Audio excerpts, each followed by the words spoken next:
안녕하세요. 내정신 채널 가족 여러분 반갑습니다. 김찬주입니다. 오늘부터 새로운 책을 시작하게 됐습니다. 바로 이 책입니다. 작은 땅의 야수들 이렇게 된 책인데요. 실제 어느 경우보다도 저는 이 책을 대하면서 굉장히 가슴 설렌다 할까요? 굉장히 또 뿌듯하다 할까요? 그런 생각을 가지고 있습니다. 제 개인적으로 스쳐간 생각은 이거였습니다. 92년에 어떻게 해서 마침내 미국 가서 공부할 수 있는 I-20 입학 허가서라는 걸 받았습니다. 그래서 이제 미국 들어갈 준비를 하는데 그 준비 중에 하나가 저는 한국사 통사라는 책을 사서 갖고 들어갔습니다. 왜 그런가 하면은 내가 한국인이라는 걸 잊지 말아야 되겠다. 또 유학 인터뷰하면서 제가 받은 질문 중에 하나가 혹시나 공부하고 난 뒤에 미국에 남을 생각이 있느냐? 뭐 이 질문을 했어요. 그래서 "아니다. 나는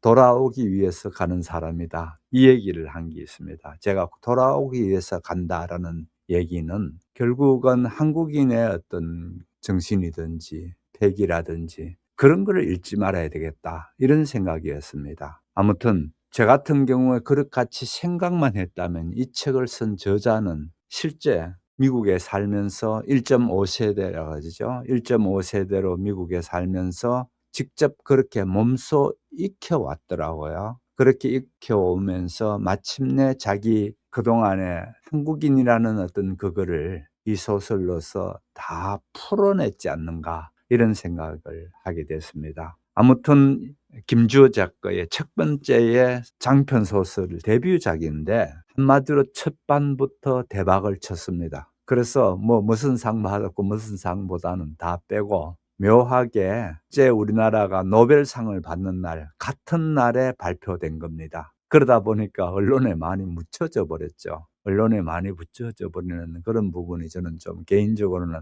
안타깝다라는 생각이 듭니다마는 아무튼 이 책을 마침내 우리가 다룰 수 있게 됐다. 이 부분입니다. 그래서 무엇보다도 제가 설렌다라는 게 그런 면에서 설레고 또 한편 자랑스럽다라는 거는 이 같은 소설을 통해서 우리 한국인이라는 거를 전 세계에 알린 그런 작품이 아니었는가 이런 생각을 합니다. 제가 그래서 미국 신문 가운데서 어떻게 이 소설이 나왔을 때에 평했을까, 북 리뷰를 했을까 해서 찾아보니까 그중에 하나 LA 타임즈가 북 리뷰한 거를 제가 그대로 읽어 볼게요. K-뷰티 세럼을 바르고 오징어 게임 결말에 의한 의견이 있으며 BTS 열풍에 더 익숙한 당신에게 묻고 싶다. 과연 한국을 얼마나 알고 있는가? 한국 전쟁을, 일본의 식민 지배를, 그리고 지금까지 이어지는 경제적 불안정을 정말로 이해하고 있는가? 그렇게 하면서 이 책에 대한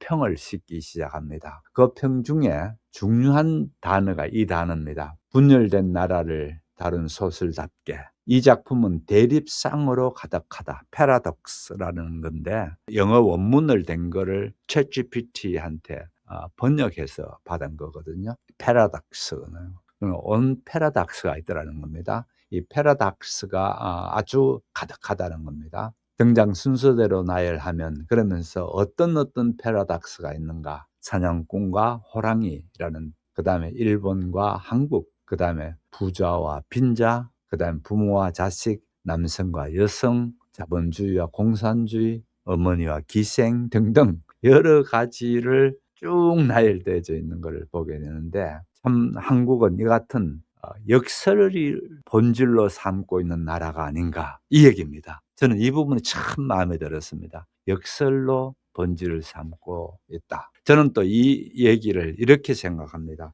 우리는 뭐든지 비빔밥 문화가 잘 발달돼서 잘 비벼버린다. 그래서 이것저것 다 해서 새로운 걸 창출해내는 능력이 있다. 그런 생각을 하는데요. 이 소설은 정말 멋진 소설입니다. 그래서 혹시나 그 소설 그런데 별로 관심 없다 하더라도 이번 기회에 소설의 묘미가 뭔가라는 거를 한번 여러분이 직접 체험해 볼 수 있는 그런 시간 되시면 좋겠습니다. 우선 간단하게 요약된 거를 먼저 한번 들으시고 한 부분씩 설명드리도록 하겠습니다. 내정신 채널 가족 여러분, 반갑습니다. 한 권의 소설이 어떻게 한 나라의 격동적인 역사를 온전히 담아내서 전 세계 독자들의 마음을 사로잡을 수 있었을까요?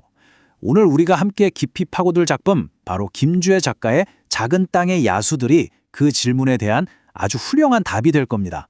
자, 그럼 이 장대한 이야기 속으로 함께 들어가 보시죠. 바로 이 한 문장, 소설 속에 나오는 한 일본인 장교의 대사인데요. 여기에 이 책의 제목, 작은 땅의 야수들의 아주 깊은 의미를 푸는 열쇠가 숨어 있습니다. 잠시 후에 다시 돌아와 볼게요.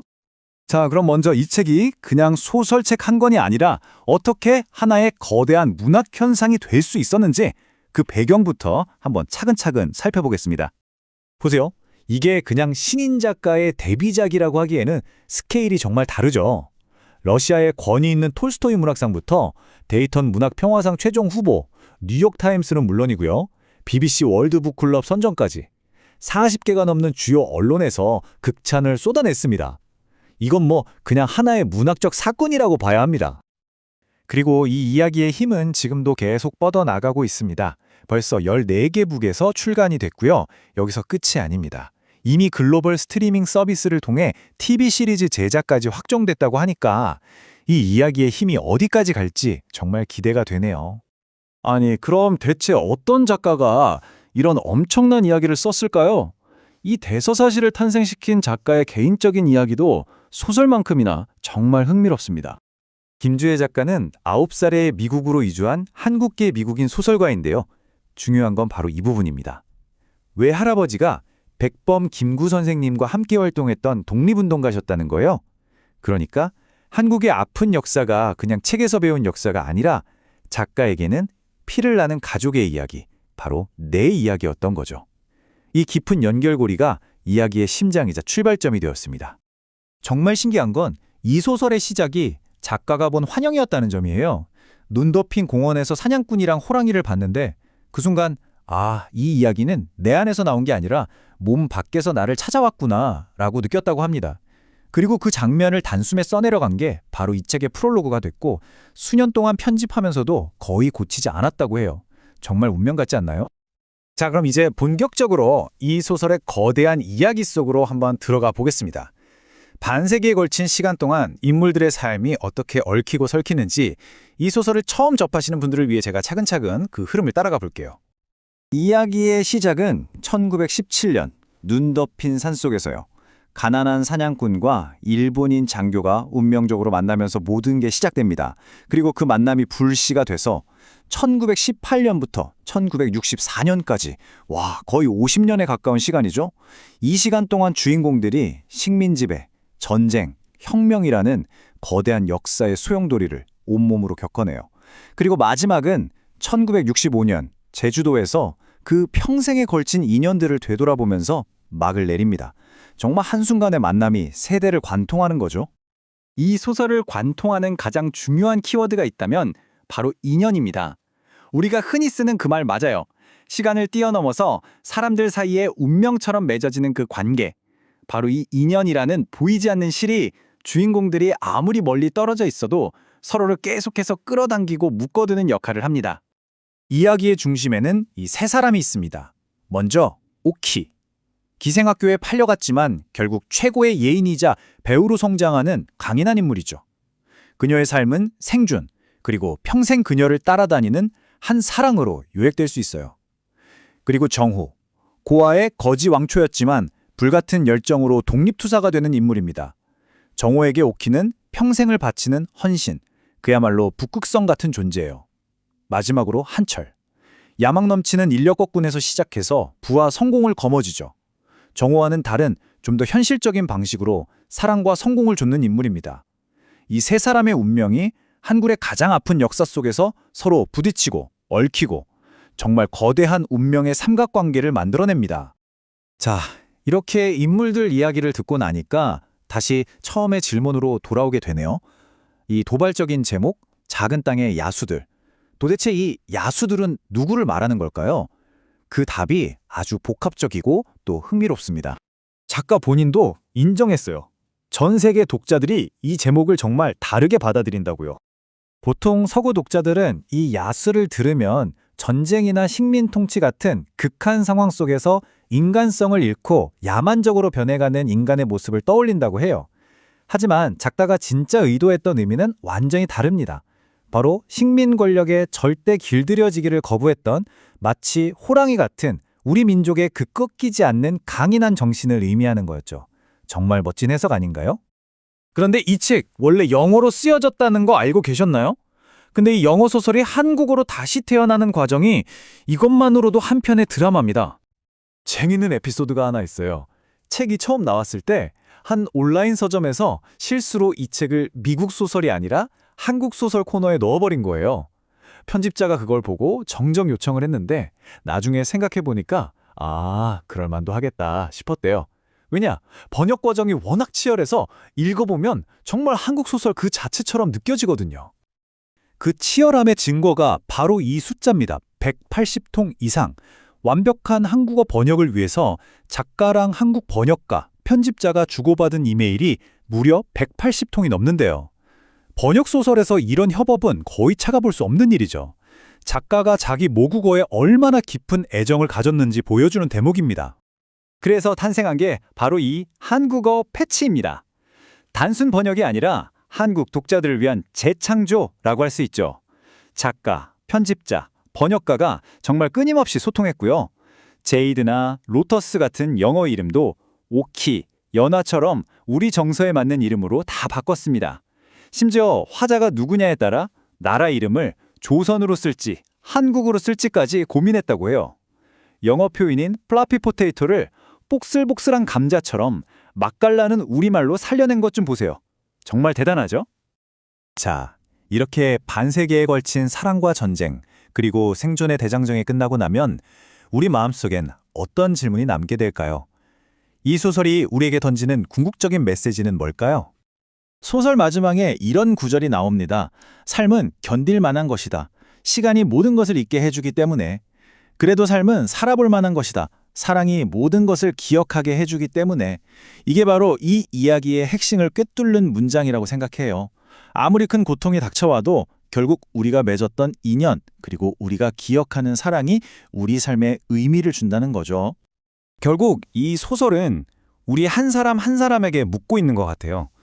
이 거대한 역사 앞에서 우리 개인의 삶은 과연 어떤 의미를 가질 수 있을까? 작은 땅의 야수들은 그 답이 거창한 게 아니라 용기, 의리, 그리고 사랑 같은 우리들의 작지만 소중한 선택들 안에 있다고 말해주는 것 같습니다. 오늘 함께 해주셔서 감사합니다. 자, 오늘 설명은 제가 늘 하는 방식인데요. 저는 작가를 물론 그러진 않은 경우도 있으면 작품을 보기 앞서서 늘 작가를 잘 살펴보는 것, 유심히 살펴보는 게 제 특징인데요. 아무튼 반드시 작가의 생애와 작품이 일치하지는 않습니다. 그러나 많은 영향을 주거든요. 그래서 김주혜 작가를 한번 먼저 살펴보겠다 이런 생각에서 김주혜 작가를 먼저 살펴볼 수 있는 그런 시간을 가지시면 좋겠다는 생각이 듭니다. 여러분 언론에서 많이 보셨기도 하고 또 김주혜 작가는 역시 젊은 작가다 보니까 매우 활동적으로 그렇게 한국의 여러 매체에서 나와서 인터뷰를 참 많이 했는데 여러분 유튜브 찾아보시면 언제든지 보실 수가 있습니다. 많은 부분을 보실 수가 있습니다. 김주혜 작가의 인터뷰 이렇게 해가지고 하면은 이분의 인터뷰의 특성이 있습니다. 매우 솔직담백합니다. 물론 젊은이다운 특성이 이제 그런 게 나오기는 한데 매우 솔직담백한데 그 부분은 당연히 젊으니까 그래야지 이런 생각이 든다면은 그 다음 부분입니다. 매우 성실합니다. 그 부분에서 참 가슴에 왈칵 와닿는 부분이었습니다. 자기가 책을 내기 위한 에이전트하고 만나서 얘기하는 대화를 소개한 부분이 있더라고요. 나는 작가들 가운데서 첫 번째로 성실한 작가로 기억되고 싶다. 두 번째로 착한 작가로 남고 싶다. 이 얘기를 하는데 울컥했습니다, 저는요. 역시 참 다르다. 성실한 것, 어떻게 보면 이 성실성만큼이나 귀한 건 없을 정도로 매우 귀중한 그런 자질이라 할까? 그런 걸 테고 두 번째 얘기가 나는 착한 작가로 남고 싶다. 이 얘기가 나는 유명한 그게 아니고 나는 뭐랄까 세상을 뒤흔드는 그런 작가가 아니고 착한 작가로 남고 싶다. 이 부분이 굉장히 와닿는 부분이었습니다. 저는 한 3개 내지 4개 정도의 인터뷰를 다 봤습니다. 보면서 인상적이었습니다. 여러분도 시간 되시면 한번 인터뷰를 그렇게 보시면 좋을 테고요. 오늘은 일단은 제가 요약했는 또 한번 들으시고 제가 좀 해설하도록 하겠습니다. 내정신 채널 가족 여러분 반갑습니다. 자, 오늘 우리가 함께 깊이 파고들어 볼 작품은요. 바로 전 세계적으로 정말 많은 사랑을 받은 책이죠. 김주혜 작가의 소설 작은 땅의 야수들입니다. 이 소설이 대체 왜 이렇게 특별할까? 도대체 뭐가 다르길래 그 단단한 구조와 아주 깊은 메시지를 오늘 저와 함께 하나하나 뜯어보시죠. 바로 이 문장입니다. 여기서 모든 게 시작돼요. 소설에 나오는 일본인 캐릭터 이토가 툭 던지는 이 한마디. 이게 단순히 작품 제목에 영감을 준 걸 넘어서요. 이 소설 전체를 꿰뚫는 뭐랄까 마스터키 같은 역할을 하거든요. 그래서 말이죠. 이 소설을 그냥 책이 아니라 하나의 거대한 대성당이라고 한번 생각해 보면 어떨까요? 건축가는 물론 김주혜 작가고요. 작가가 정말 한 땀 한 땀 세심하게 설계한 이 문학적 건축물, 그 청사진은 과연 어떤 모습일지 지금부터 한번 들여다보겠습니다. 여기서 우리가 진짜 주목해야 할 부분이 뭐냐면요. 작가의 삶 자체가 소설의 뿌리가 된다는 점이에요. 보세요. 한국에서 태어나서 9살에 미국으로 갔죠. 디아스포라로서의 정체성. 그리고 외할아버지는 독립운동 가셨어요. 그 가족의 역사. 심지어 지금은 한국 호랑이 보존 기금의 친선대사로 활동하고 계시죠. 이 모든 경험들이 그냥 흩어져 있는 게 아니라 작은 땅의 야수들이라는 작품의 DNA를 이루는 핵심 요소가 되는 겁니다. 그러니까 이 소설은 그냥 상상으로만 쓴 게 아니에요. 작가가 가족들에게서 직접 들었던 외할아버지 이야기, 그 생생한 구술 역사에다가 무려 6년 동안 정말 철저하게 파고든 역사 연구를 결합시킨 거죠. 개인의 기억이라는 씨앗을 방대한 역사적 사실이라는 땅에 심어서 아주 단단하게 뿌리내리게 한 거예요. 그래서 결국 한 가족의 이야기가 그 시대를 증언하는 거대한 역사가 될 수 있었던 겁니다. 자, 그럼 이제 이 거대한 건축물이 서 있는 땅, 그 토대를 한번 살펴볼까요? 바로 우리 소설 속 인물들이 숨쉬고 사랑하고 또 싸워나갔던 그 시대, 그 역사적 배경에 대한 이야기입니다. 1917년에서 1965년까지 거의 50년이죠. 이 시기 한국 역사를 보면 정말 숨 쉴 틈 없이 격변의 연속이잖아요. 일제강점기, 3.1운동, 2차 대전, 해방, 그리고 분단까지. 이 타임라인은 그냥 교과서에 나오는 연표가 아니에요. 우리 주인공들의 삶을 그야말로 송두리째 뒤흔들고 그들의 모든 선택 하나하나에 영향을 미치는 아주 가혹하면서도 또 단단한 이야기의 가장 밑바닥이 되는 겁니다. 자, 이렇게 단단한 역사적 토대를 확인했으니까 이제 그 위에 세워진 핵심 기둥들을 살펴봐야겠죠? 이 소설을 떠받치고 있는 아주 강력한 상징들, 그리고 작가에 의해 새롭게 조명된 역사 속 인물들에 대한 이야기입니다.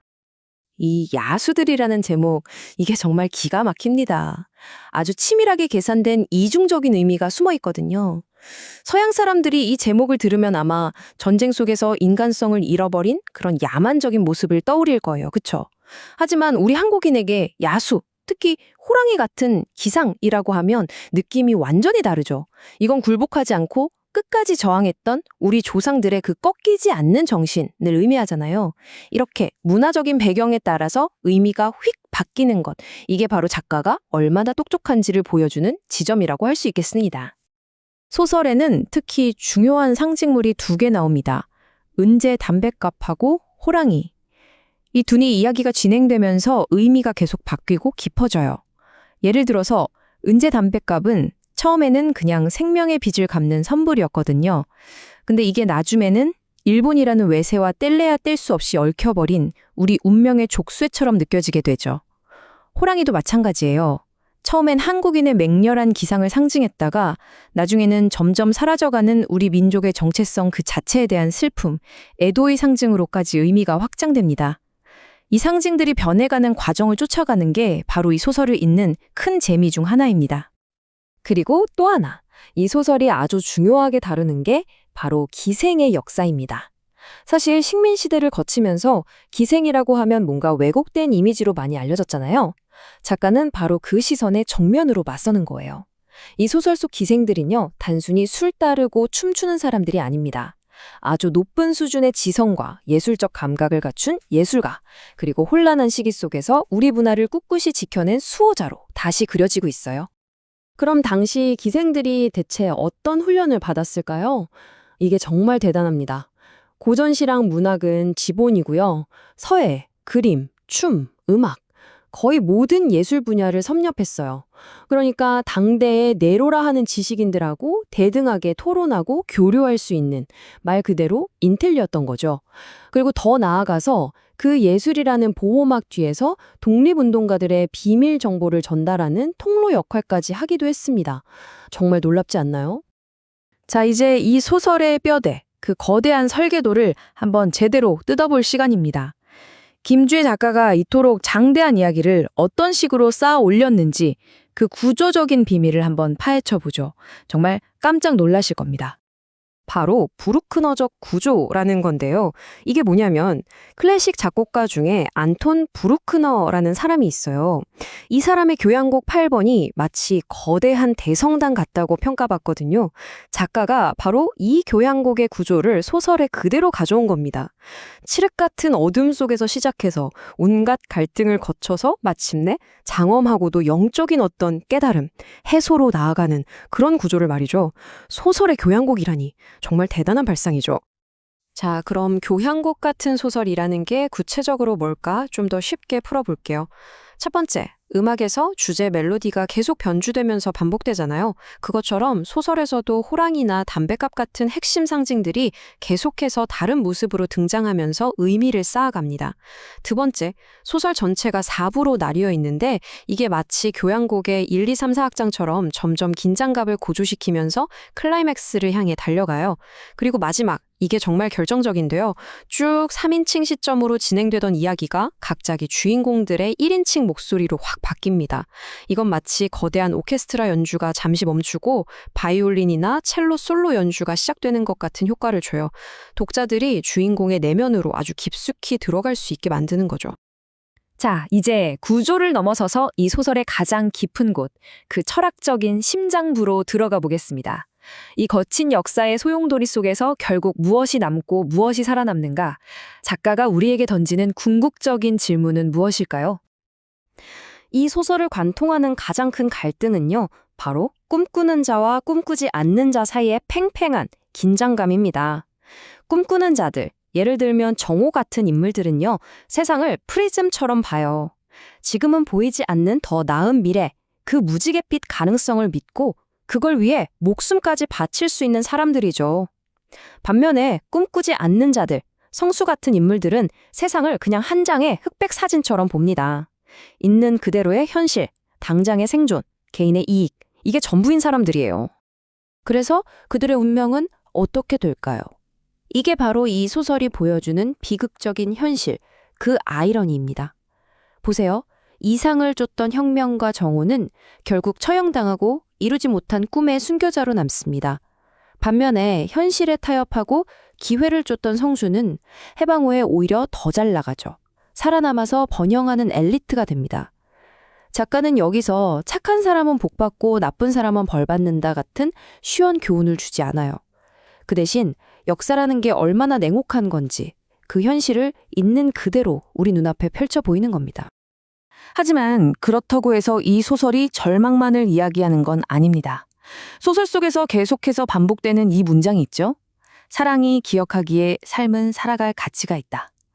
역사가 모든 것을 부수고 파괴할지라도 결국 누군가를 사랑하고 또 그를 기억하는 것, 그 인간적인 연결고리야말로 모든 것을 이겨내고 살아남는 가장 강력한 힘이라는 메시지를 던져주는 거죠. 그리고 이 이야기는 작가의 실제 삶과도 연결됩니다.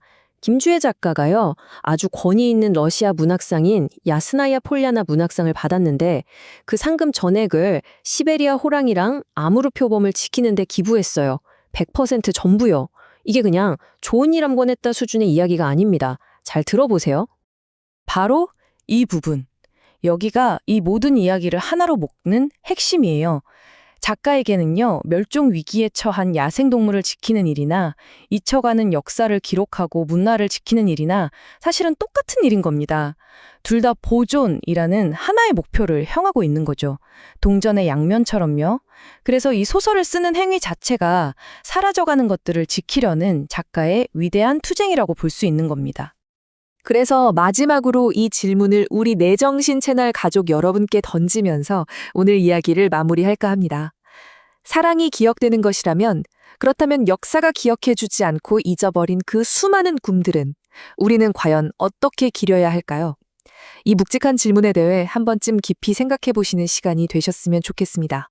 네, 우선 이 책 표지를 좀 보겠습니다. 제목은 말씀드린 대로 작은 땅의 야수들 이렇게 되어 있는데, 이 야수가 그러니까 뭘 얘기를 하려고 하는가라는 부분을 주목해서 보시면 될 텐데, 그것도 작은 땅의 야수다라는 겁니다. 그래서 실제 우리 역사가 1917년부터 시작해서 1965년까지 긴 시간 동안의 그런 얘기들입니다. 그 얘기들이 여기에 같이 나오는데, 여기에서 기술되어지고 있는 그런 부분에서 저는 이런 생각을 해봤어요. 이 소설을 읽다가 설마 이게 소설적인 장치일까? 아니면 역사 속에 이 같은 일이 있었을까? 이런 생각에서 일부러 뒤져보기 시작했습니다. 예를 들어서 기생들이 독립운동을 위해서 비밀리에 돈을 모아서 자금을 대주는 얘기가 나오더라고요. 그래서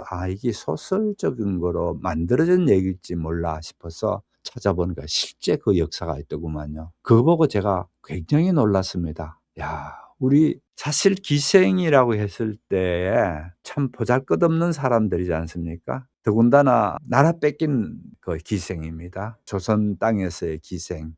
그 기생을 하면서 비밀리에 독립운동 자금을 마련해서 보내주고 독립운동가를 돕는 어떤 그 얘기가 실제 역사에 있었더구만요. 그런 부분에 참 놀라웠고요. 아무튼 여기에서 보시게 되면은 왜 여기서 야수라고 했을까라는 부분을 여러분 꼭 염두에 두시고, 여기에 나오는 야수와 같은 기상, 기계, 그런 정신, 그런 역사적인 어떤 형상, 우리가 어떤 형상, 머릿속에 어떤 형상을 갖고 사느냐가 중요합니다. 그래서 그런 형상을 갖고 사는 것이 원래 우리 민족이 아니었는가, 이런 생각을 해봅니다. 그래서 그 기계를 다시 한번 우리가 확인해 볼 수 있는 그런 시간 됐으면 좋겠다라는 생각을 합니다. 그 다음에 보시게 되면은 어떤 상을 받았고 그 얘기 하는데, 바벨 바신스키라는 톨스토이 문학상을 받았거든요. 노벨상 다음으로 유명하다가 권위 있는 그런 문학상을 이때 같은 해에 그렇게 받게 됐습니다. 그게 심사위원회 한 얘기입니다. 한국 독립의 상징인 호랑이가 등장하는 이 소설은 지금 위대한 미래를 앞두고 있다. 저는 이 문장을 보면서 생각해, 세계의 지성인들이 우리 한국을 이렇게 볼 수 있도록 길을 터줬구나, 이런 생각이 들었고요. 또 한편으로는 우리는 어느 누구를 힘들게 한다든지 어느 누구를 핏바라 먹는다든지 그렇게 해서 생존하지 않았습니다. 역사 속에서 우리가 당했으면 당했지 늘 그렇게 해온 우리 민족이 이제 세계사에서 크게 영향을 미칠 수 있는 때가 오지 않았는가, 이런 생각이, 또 그런 염원을 저는 갖고 있는 사람입니다. 그래서 제가 미국 유학을, 사실은 신학을 공부하러 가면서도 누가 거기 한국사 무슨 시험 나오는 것도 아닙니다. 따로 한국사 책을 사서 들고 들어갈 정도로 저는 그런 생각을 가지고 있었거든요. 그래서 이 문장이 정말 멋있습니다. 한 번 더 읽어드릴게요. 한국 독립의 상징인 호랑이가 등장하는 이 소설은 지금 위대한 미래를 앞두고 있다. 다시 우리 한국 사람들이, 한국 역사가 이제 위대한 미래가 있다. 저는 이렇게까지 부풀려서 생각합니다. 그래서 공상이 되지 않았으면 하는 바람입니다만은, 그 다음에 이 작은 땅에서 어떻게 그리도 거대한 야수들이 번성할 수 있었는지 신비로울 따름이야. 이렇게 하면서 이 소설의 한 문장을 끌고 나왔습니다. 뒷면에요. 이렇게 나와 있는데, 그래서 대부분 책을 보실 때에는 앞에 어떤 말들을 꺼내놨는가를 딱딱 한번 보실 필요가 있습니다. 중요한 부분이거든요. 그렇게 나오게 되고요. 그 다음에는 이같이 이제 본인의 사진도 있고 서명이 있는데 이렇게 되었습니다. 동트기 전 어둠의 산책처럼 모든 것을 기억하게 해주는 책이 되길 점점점점 이렇게 했습니다. 한국 독자들에게 하면서 따로 한국 독자들에게 쓴 글이 제일 먼저 나옵니다. 참고로 아셔야 될 거는 이 책은 영어로 출판되었고 번역은 박소현이라는 분이 번역하셨고요. 그런데 아무튼 얘기가 대학을 졸업하고 프린스턴 출신이거든요.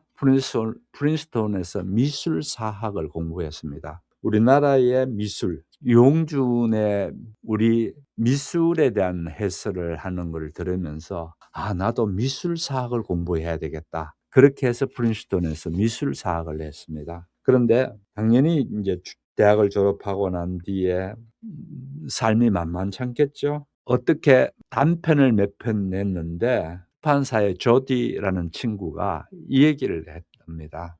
단편은 돈이 안 되니까 단편을 쓰지 말고 장편을 써보라. 이 얘기를 했답니다. 그런데 그 얘기를 듣고 난 뒤에 참 암담하더라는 겁니다. 그래서 공원에 혼자서 앉아 있었습니다. 겨울이었고 한방눈이 내리고 있었다. 설경을 달리던 중 어느 사냥꾼의 모습이 머릿속에 떠올랐다. 이 공원에 앉아서 갑자기 어떤 그 머릿속에 툭 떠오르는 게 있었습니다. 그리고 그 사냥꾼 앞에 호랑이가 나타났다. 소설의 거의 맨 마지막 부분인 아주 오래된 두 친구가 제외하는 장면도 그때 내 머릿속에 떠올랐다. 이러면서 순간에 그런 이 소설에 대한 착상이 떠오른 겁니다. 그렇게 해서 이 소설을 아마 6년 동안에 썼을 겁니다. 여러 번 한국을 왔다 갔다 하면서 그 한국의 역사적인 것도 조사를 하고 그렇게 했겠죠. 그렇게 하면서 또 한국말을 매우 잘합니다. 한국 책도 잘 읽고. 그러나 이제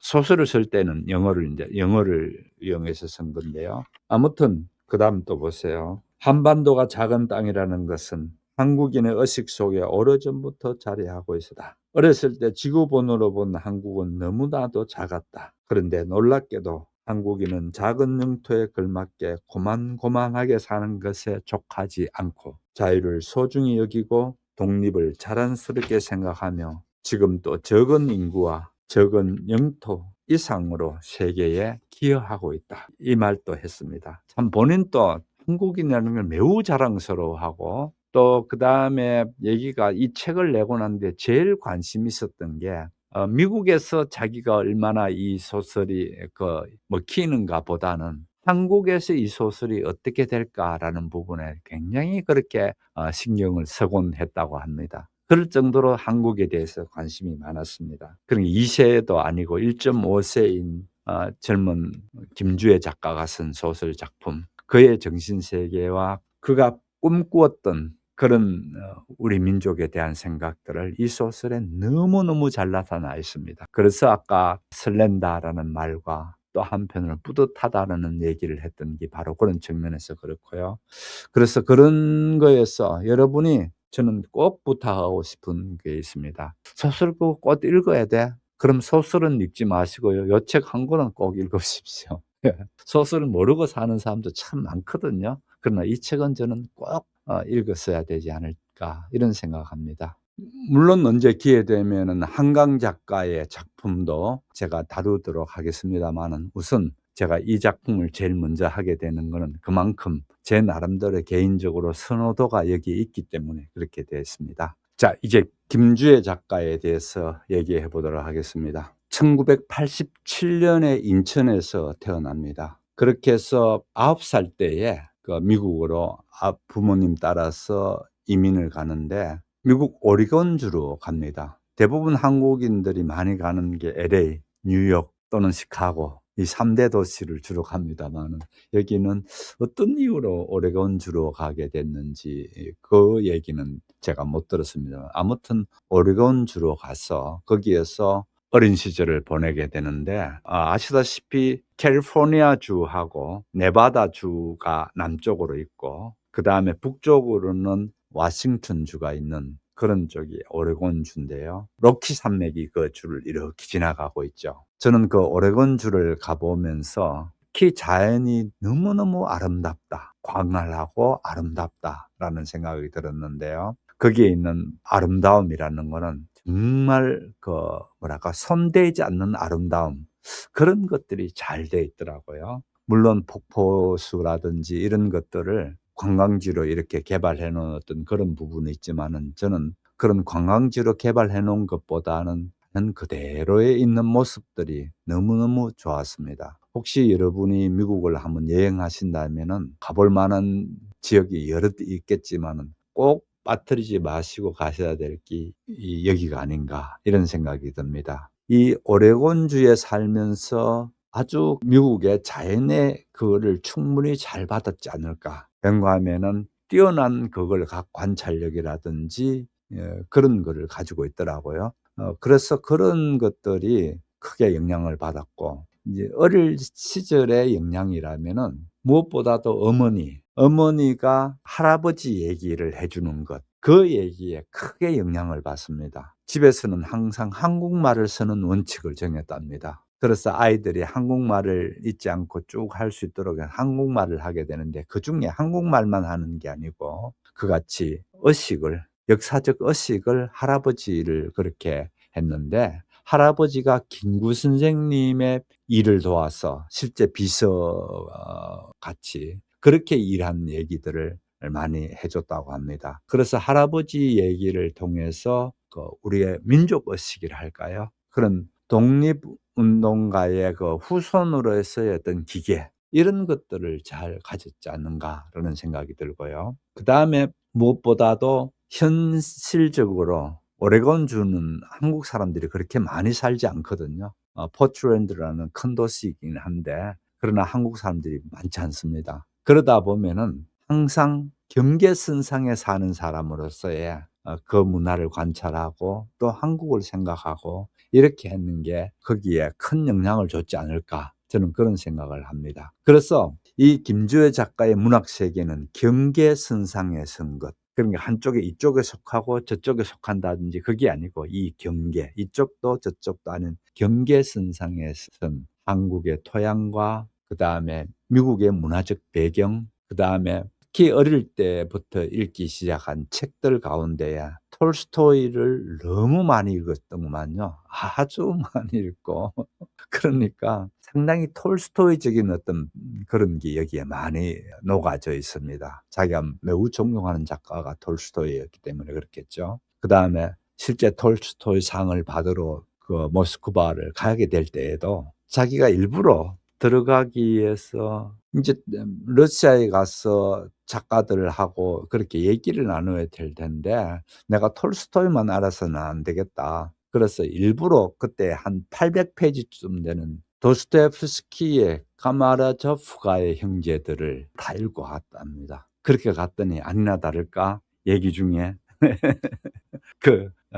도스토옙스키에 대한 얘기가 나오길래 자기가 아주 자신 있게 얘기한 적이 있다, 이 얘기도 하더라고요. 아무튼 러시아 문학에 굉장히 깊숙이 빠져 있었고요. 그러다 보니까 특히 톨스토이의 작품은 정말 대단한 작품이거든요. 저도 개인적으로 가장 소설로서 존경한다 할까, 그 소설이 전쟁과 평화입니다. 많은 사람들이 톨스토이의 전쟁과 평화라는 것을 그렇게 잡듯이 러시아의 문학은 참 큰 영향을 미쳤습니다. 아무튼 그런 러시아적인 문학, 다시 경계선상에 선 문학인데, 한국인이면서 미국인인 이 경계선상에, 또 그러면서 러시아 문학이라는 문학적인 풍토를 깊숙이 받아들여서 나온 작품이 이 작품이다, 이 얘기를 하려고 합니다. 그래서 한마디로 단순히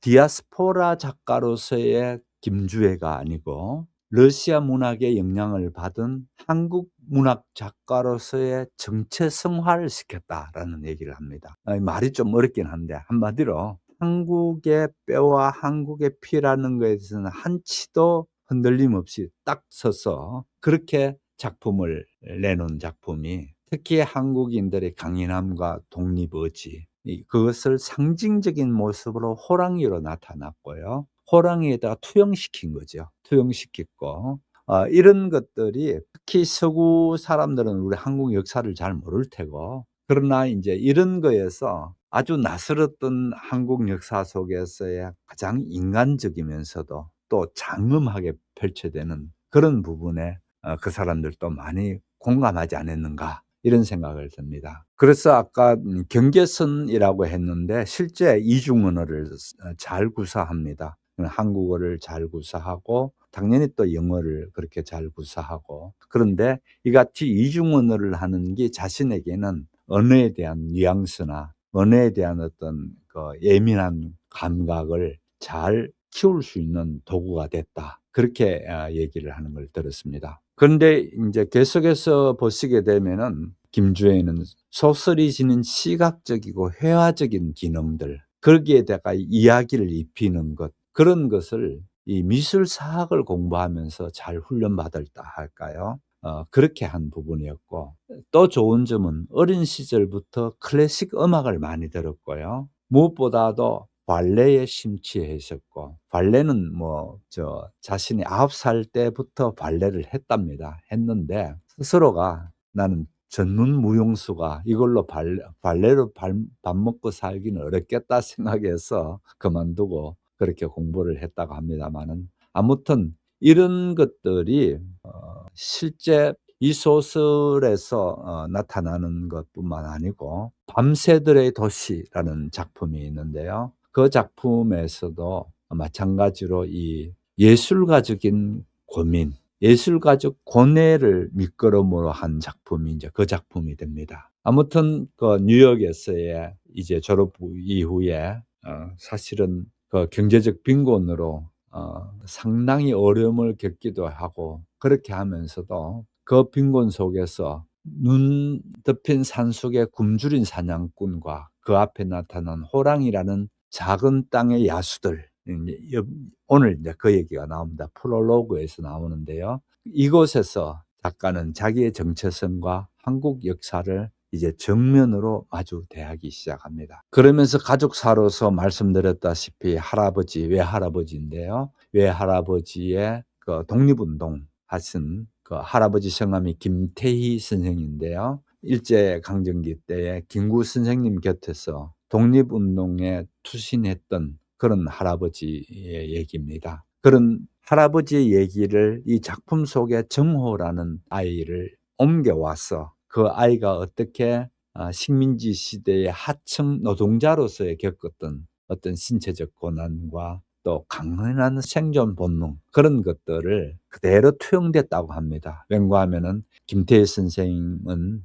거의 교육을 받지 못한 상태로 벽돌공으로 또 소장농으로 그렇게 하면서 독립운동가로서의 자부심을 가졌던 대단한 분이었고요. 실제 외할아버지는 상하이에서 그 운전을 했답니다. 그럴 정도로 일찌감치 깨우친 사람이죠. 또 한편으로 보면요. 그래서 외할아버지가 상하이에서 운전할 때 도로에 박혀있던 청동 리벳을 기억하는 일화나, 또 당시에 독립운동했던 사람들이 심한 스트레스를 받지 않습니까? 그랬을 때에 그 독립운동가들이 함께 했던 테니스 쳤던 얘기, 그런 얘기들까지도 생생하게 그렇게 갖다 넣었습니다. 그런데 김태희 할아버지의 그 외할아버지의 형인 김용희라는 사람이 있었는데, 또 이 사람은 당시에 일제의 순사였다고 합니다. 그래서 정말 대조적이죠. 한 사람은 독립운동을 하는 사람이고, 한 사람은 일제의 순사로서 일제가 해야 될 일을 맡아서 하는 그런, 정말 이렇게 여기서부터 또 가족 내에서도 일종의 패러독스라 할까요? 이런 부분들을 볼 수가 됐죠. 그런 캐릭터들이 또 이 작품 속에서도 그대로 드러납니다. 어떻게 한쪽은 정호와 같은 사람이 있는가 하면은 그 정호의 반대편에 되는 그런 인물들도 그대로 나오고요. 그 다음에 무엇보다도 기생에 대한 조명입니다. 이때의 기생이라는 오늘날처럼 그냥 단순히 몸만 파는 정도가 아니고요. 오늘날의 어떤 연예인이라고 보셔야 됩니다. 왜냐하면 이때의 기생은 오늘날 연예인들처럼 문학이나 또 그 다음에 특히 예술적인 것, 그런 것들을 적극적으로 자기네들이 배우고 또 서예도 배우고 이렇게 하는 사람들이었는데, 이런 예술성이라는 거를 그 어려운 시기에 또 그런 상황 속에서도 예술성이라는 거에서 또 여기에 갖다 넣게 됩니다. 거기서 오키, 연화 이런 사람들의 얘기들로서 실제 단순히 흔히들 얘기가 되어지면 독립운동 같으면 남자 중심의 얘기가 되기 쉬운데, 그러지 않고 구체적으로 이 여자의 몸으로서 어떻게 독립운동에 투신할 수 있었는가, 그런 부분을 보게 됩니다. 그다음에 이 소설은 우리가 그 같은 격변의 시대를 살았지만은 이 격변의 시대에서 만나게 되는 사람과의 관계들, 인연이라는 것에서 주목해서 이 소설에서 어떤 복선으로 쭉 깔아놔 놓고 그 후세들이 어떻게 되는가를 잘 보여주고 있습니다. 그래서 실제 보게 되면은 일본인 장교 얘기라든지 이 사람들의 후손들이 어떻게 되는가라는 것들도 쭉 그렇게 연결돼서 나와 있고요. 또 이 같은 인물들이 서로의 운명에 의식적으로 또는 무의식적으로 개입되면서 삶의 궤적을 바꾸게 되는 그런 작은 땅, 폐쇄적인 공간이죠. 우리 조선의 작은 땅. 여기에 살면서 지닌 긴장감 또는 맞물려 있는 서사, 이런 서사들의 몰입도를 극대화시키고 있더라, 이런 얘기입니다. 그러면서 여기에 작가는 사랑과 깊이를 감내할 수 있는 고통의 양으로 측정합니다. 그래서 참 이런 부분에서 역시 작가다운 어떤 그런 부분을 잘 볼 수가 있죠. 제가 뭐 스토리는 관계해서 하지 않겠습니다만은 일단은 작가가 평소에 생각했던 어떤 그런 부분들이 여기에서 잘 나타나 있다라는 얘기입니다. 당연히 1910년도에서 그 1919년도에 3.1운동이 있었던 3.1운동 얘기가 여기에 당연히 이 소설의 등장인물 속에서도 담되는 그런 부분을 보게 되고요. 그 다음에 1930년대에 들어오게 되면 문화통치가 또 있죠. 그렇게 문화통치 속에서의 그 서울의 문화와 공산주의와 민족주의 이런 대립들도 그대로 나오고요. 그 다음에 45년에 이제 해방되어지면서 인물들이 재회하면서 새로운 갈등이 또 시작되는 그런 부분을 보고요. 그 다음에 50년에서 60년대에서 한국전쟁 이후의 복구라는 부분에서 분단된 조국에서 살아남은 야수들의 마지막 선택들이 어떻게 되는가, 이렇게 되어져 있습니다. 무엇보다 작가는 여기에 나오는 호랑이를 한국 민담에 나오는 그 호랑이로 친숙한 이미지와에 연결시킵니다. 그래서 사실은 일제에 멸종당했죠. 우리 한국 호랑이는 일제에 멸종당했는데 그 같은 멸종이 또 한편으로는 우리 한민족의 주권을 상실되어진 것과 같이 연결시켜서 보면서 또 한편으로는 호랑이의 기운을 받겠다는 우리 선조들의 민담 속에 있는 것, 그것들이 독립운동 쟁취에서 여기에 그대로 살아있는 정신으로 연결되어 왔다고 보는 겁니다. 자, 그러면 결론적으로 이 김주혜 작가에 대해서 얘기할 때에 대부분의 소설이든지 작품들이 그렇습니다만은 본인의 삶과 그 다음에 자기의 분신처럼 내놓는 작품과의 관계, 아주 밀접한 관계죠. 물론 김주혜 작가도 정말 작은 땅의 야수들이 바로 자신이 가진 자신의 그 자체를 내놨다고 그렇게 보는 겁니다. 인천에서 포틀랜드로, 뉴욕에서 런던으로 이어지는 그 같은 경계를 넘나드는 그런 야수처럼 살아가는 어떤 것과 그 다음에 역사 속에서 겪은 고통과 고독, 이런 것을 아주 그 값진 보석처럼, 잘 다듬은 보석처럼 내놓을 줄 아는 그런 그 작품이고, 무엇보다도 외할아버지의 그 독립운동의 정신, 의지, 이런 것들을 잘 나타내고 있고요. 호랑이의 그 눈빛에서 우리 민족의 영혼을 발견한 그런 통찰력 있는 작품이 아니었는가, 이렇게 얘기하고 있습니다. 그러면서 작가는 우리에게 이제 묻는 부분이 나옵니다. 거대한 역사의 수레바퀴 아래서 이름 없이 사라져간 많은 야수들의 희생이 오늘날 우리에게 어떤 의미를 갖는가, 이제 바로 이 부분입니다. 그 부분에 대한 한 단어로 된 답은 사랑이라는 겁니다. 타인을 위한 사랑이었고 조국을 위한 사랑이었고, 그리고 스스로 사라져 가고 있는 그런 자연에 대한 사랑, 그런 사랑이 진정한 우리 모두가 인간으로서 인간답게 만드는 그런 게 아닌가 이렇게 되어집니다. 자, 그러면 이제 소설 본문 속으로 한번 들어가 보도록 하겠습니다. 프롤로그 사냥꾼. 하늘은 하얗고 땅은 검었다. 처음으로 해가 떠오르기 전 태초의 시간 같았다. 구름은 그들이 속해 있던 영역을 떠나 나지막히 내려와 마치 땅에 맞닿은 듯 보였다. 거대한 소나무들이 창궁을 둘러싸고 어렴풋한 모습을 드러냈다. 아무런 흔들림도 소리도 없었다. 이 아득한 세계에서 거의 눈에 띄지 않는 모습으로 눈길에 난 작은 얼룩처럼 사람 하나가 홀로 걷고 있었다. 사냥꾼이다. 아직 부드러움과 온기가 남아있는 짐승의 발자국 위로 몸을 구부린 채 남자는 자신이 노리는 사냥감이 있는 방향으로 코를 킁킁거렸다.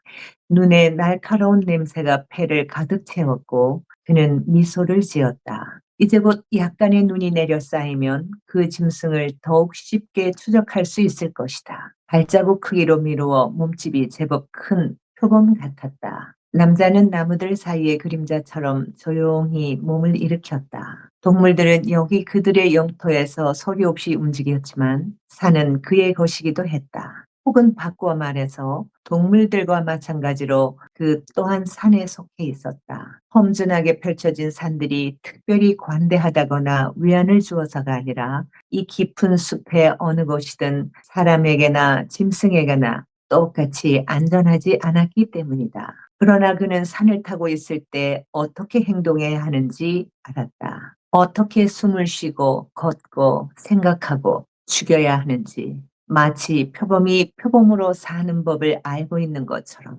바닥은 대부분 젓갈색 솔잎으로 덮여 있었고 이어지던 발자국은 점점 뜸해졌다. 남자는 나무 둥치에 긁힌 자국이나 주변 덤불에 미세하게 남아있는 흔적, 부러져 나간 나뭇가지 끝에 매달려 있는 성긴 털 몇 가닥을 찾아보았다. 그는 사냥감과의 거리를 점점 좁히고 있었지만 지난 이틀 동안 그 짐승의 모습을 포착해내지 못한 터였다. 준비해온 식량이었던 소금 몇 알만으로 맛을 낸 보리쌀 주먹밥은 이미 오래전에 동이 났다. 전날 밤 남자는 붉은 소나무에 갈라진 둥치 틈에 앉아 까무룩 잠들어 버리지 않도록 밤하늘에 떠오른 하얀 남 모양의 달을 내내 쳐다보고 있었다. 하지만 허기와 피로가 쌓일수록 발걸음은 가벼워지고 머리는 맑아졌기에 그는 계속 나아갈 작정이었다. 최후의 순간에 쓰러져 죽기 전까지는 절대 멈추지 않을 것이었다.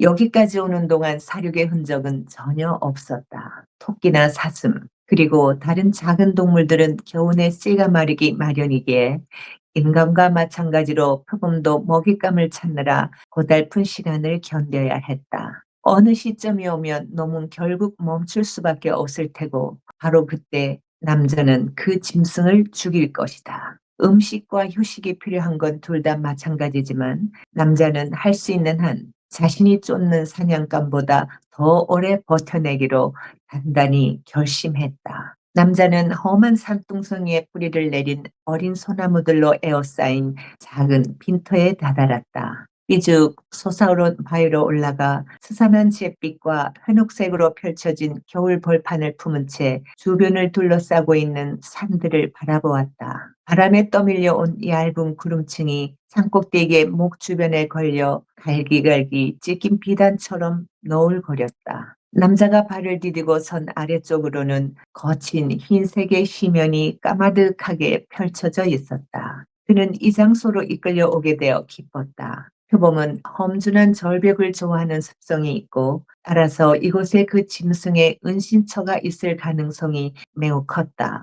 무엇인가 연약하고 차가운 것이 부드럽게 남자의 얼굴에 와닿았다. 그는 하늘을 올려다보았다. 첫 눈송이가 떨어지고 있었다. 눈 위에서는 발자국을 쫓기가 더 쉬워지겠지만 너무 두껍게 쌓이기 전에 짐승을 찾아내 서둘러 산에서 내려가야 할 것이다. 그는 활의 손잡이를 단단히 쥐었다. 직감대로라면 지금 표범은 남자가 서 있는 절벽 아래쪽에 자리한 은신처에 틀어박혀 있을 테고, 그러면 그 짐승을 찾기 위한 고행도 이제 끝날 터였다. 그러나 놈이 다시 먹이를 찾으러 나올 때까지는 자리를 지킨 채 기다려야 했고, 그건 1시간, 어쩌면 사흘까지 걸릴 수도 있었다. 그때쯤이면 그는 선체로 머리 끝까지 눈에 뒤덮이고 말리라. 남자는 눈이 되고 바위가 되고 바람이 될 것이다. 그의 내장은 푸름의 먹이가 되고 그의 피는 어린 소나무들의 영양분이 될 것이다. 마치 그가 산 아래 살면서 다른 사람들과 어울리던 인간의 삶을 아예 가져본 적도 없었던 것처럼 그 삶에서 남자는 대한제국군에 복무하던 병사였다. 활 쏘는 기술로는 나라에서 제일이라는 명사수들만 특별히 차출하여 만든 부대였다. 화승총이나 활로는 누구도 남자를 능가할 수 없었다. 각 지역의 특성을 빗댄 옛 말을 따라 사람들은 남자를 평안도 호랑이라는 별명으로 불렀다. 물론 그 사나운 야수들은 평안도뿐 아니라 이 작은 땅의 모든 산과 숲마다 넘쳐났기에 고대 중국은 이곳을 호랑이의 나라라 부르기도 했을 정도였지만,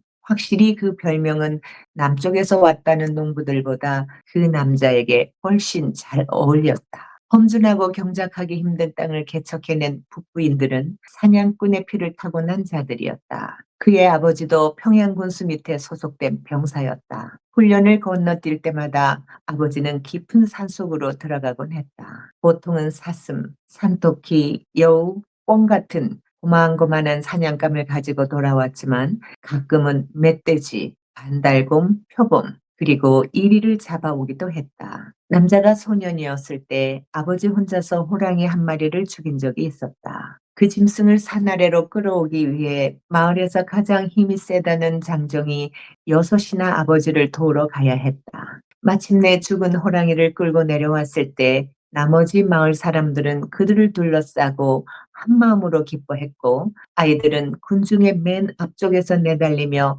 환호성을 질렀다. 호랑이 가죽만 해도 병사의 한 해치 봉급보다 더 값이 나갔다. 마을 한가운데 있는 은행나무 아래 거대한 사체가 놓였고, 먹을 것이라곤 한 톨도 없는 상황에서 무슨 수를 쓴 건지 여자들은 그들만의 장기를 발휘하여 어떻게든 잔치 음식을 마련했다. 사발을 가득 채운 뽀얀 막걸리를 모두가 신나게 들이켰다. 그러나 그날 밤 뜨거운 온돌바닥에 책상 다리로 앉은 아버지는 침통한 얼굴이 되었다. 꼭 필요한 순간이 아니라면 절대 호랑이를 죽여서는 안 된다. 아버지는 엄숙하게 말했다. 하지만 아버지, 우리 이제 부자예요. 쌀을 얼마든지 살 수 있게 됐어요. 소년이 말했다. 뭉툭하게 구루터기만 남은 초가 조용히 깜빡이며 타들어가고 있었다. 그 작고 얌전한 불빛은 마치 두꺼운 겨울 솜이불 같이 그들 모두를 뒤덮어 보호해주고 있는 이 깜깜한 어둠에 맞설 뜻이 거의 없는 것처럼 보였다. 어머니와 여동생들은 다른 방에서 바느질을 하거나 잠들어 있었다. 사냥 중인 부엉이들이 웅얼대는 소리만 희미하게 들려올 뿐이었다. 아버지는 그저 소년을 바라보더니 말했다. 너는 어린아이 때부터 산토끼나 꿩을 사냥했지? 예, 아버지. 너는 300자 떨어진 곳에서도 꿩을 쏘아 떨어뜨릴 수 있지. 예, 아버지. 그는 자랑스럽게 말했다. 이미 마을에서 소년보다 활을 잘 쏘는 사람은 없었다. 그의 아버지만 빼면.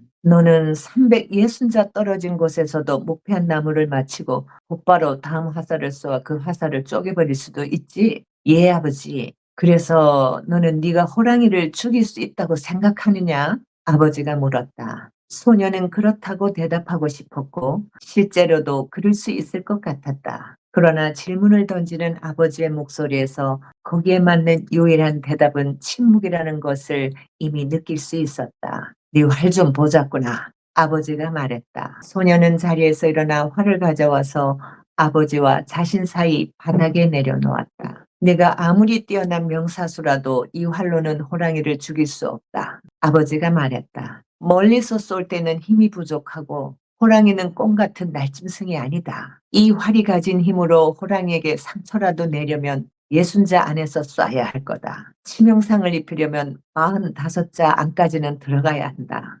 호랑이에게 45자가 얼마나 짧은 거리인지 아느냐? 소녀는 침묵으로 자신의 무지를 인정했다. 호랑이의 덩치는 콧등에서 꼬리 끝까지 9자나 되고 내킨다면 마을 어귀의 고목도 훌쩍 뛰어넘을 수 있다. 호랑이에게 우리가 앉아있는 이 오두막을 뛰어넘는다는 건 마치 너와 내가 길가에 고인 무릉덩이를 뛰어넘는 것이나 다를 바 없을 거다. 호랑이에게 너무 이르게 화살을 쏜다면 그저 가벼운 상처만 입힐 뿐 결국 그 짐승을 더 흉포하게 만들어버리는 꼴이 될 것이다. 그렇다고 한 발 늦게 쏘거나 빗맞춘다면 눈을 한번 깜빡이기도 전에 호랑이가 이미 너를 덮치고 말 것이다. 호랑이는 1초에 45자를 뛰어넘을 수 있다. 하지만 아버지는 오늘 호랑이를 잡아오셨잖아요. 소년이 말했다. 내가 말했지. 호랑이를 죽이는 건 선택의 여지가 없을 때만이라고. 그리고 그건 호랑이 쪽에서 먼저 너를 죽이려고 할 때뿐이다. 그럴 때가 아니면 절대로 호랑이를 잡으려 들지 말아라. 알겠느냐? 자, 이 소설의 프롤로그에 들어왔습니다. 프롤로그라 해서 대충 읽으면 되는 게 아니고요. 여기에서 상당한 복선이 깔려지고 있습니다.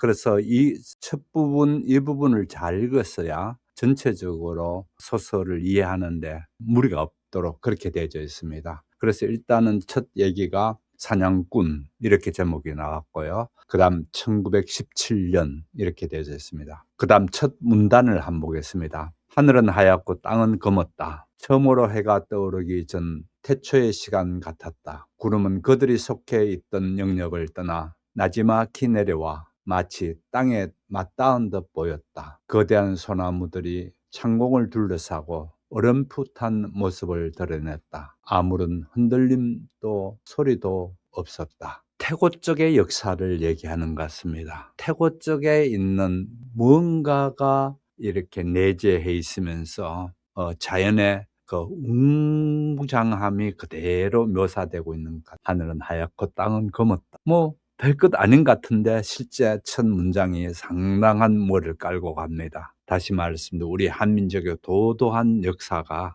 이 자연 속에서 어떻게 시작되는가 초를 얘기하고 있습니다. 태초 시간 같았다라고 그렇게 얘기하고 있죠. 아득한 세계에 거의 눈에 띄지 않는 모습으로 눈길에 난 작은 얼룩처럼 사람 하나 홀로 걷고 있었다. 사냥꾼이다. 마치 영화처럼 그렇게 돼 있지 않나요? 깊은 산에서 태고처럼 그렇게 쭉 이렇게 되는데 주민해서 들어갑니다. 주민해서 들어가는데 그 주민해서 들어가는 데에 사람 하나가 사냥꾼이 하나 이렇게 나타나는 부분입니다. 1917년이라고 앞에 그렇게 되어져 있죠. 이 1917년을 단순히 한반도의 한 지리적인 장소를 얘기하려고 하는 게 아니고요. 여기다가 인류 원형의 가장 원초적인 기억의 공간으로 그렇게 설정합니다. 그래서 이런 부분에 작가의 어떤 상상력이든지 이런 걸 볼 수가 있죠. 그렇게 되면서 그냥 어떤 한반도의 한 지리적 위치, 어떤 자리를 지금 보려고 하는 게 아니고 인류 공동의 원형적인 기억 속에 머무는 공간, 그 공간은 구름이 낮게 내려와 땅과 맞닿은 듯이 되는 몽환적인 그런 공간으로 보이고 또 거대한 소나무가 그렇게 창공을 둘러싸고 있고 그런 것 속에 그 어렴풋한 그런 것 속에서 인간의 시선이 닿지 않는 그런 고요를 연출시킵니다. 그 고요, 정적 속에 작은 티끌처럼 눈길 속에 있는 작은 얼룩처럼 등장하는 그런 사냥꾼이라는 것은 자연에 비해 가지고 아주 보잘것없죠. 압도적인 자연에 비해서 아주 작은 티끌의 하나에 불과한 그런 걸로 시각적으로 보여주고 있습니다. 그래서 제가 이제 영화처럼 이렇게 시작되는 걸 잘 보시라는 얘기인데 또 한편으로는 이 소설이 쭉 나갈 흐름의 기세입니다. 이런 역사라는 큰 그 대하 흐르는 것 속에서 이제 얘기가 진행될 거다라는 것을 또 은유적으로 그렇게 보여주는 부분이라고 보면 되고요. 아직까지 사냥꾼에 대해서 익명의 존재로 아직 이름도 안 나옵니다. 보시게 되면은 아버지, 아들 얘기가 그 다음에 나올 뿐이지 아직 이름이 누군지도 안 나오고 그러는 상태에 있습니다. 아무튼 그는 동물들과 마찬가지로 첫 출발부터 어떻게 되나요? 눈 내리는 산속에서 그냥 혼자 있는 인간으로 그렇게 되면서 결국은 또 눈 내리는 산속에 살고 있는 짐승들이나 뭐 같은 위치로 동등한 무게를 보여주고 있는 걸 보게 됩니다. 그러면서 그 얘기가 나오죠. 위험함이라는 것 역시 평등하다라는 겁니다.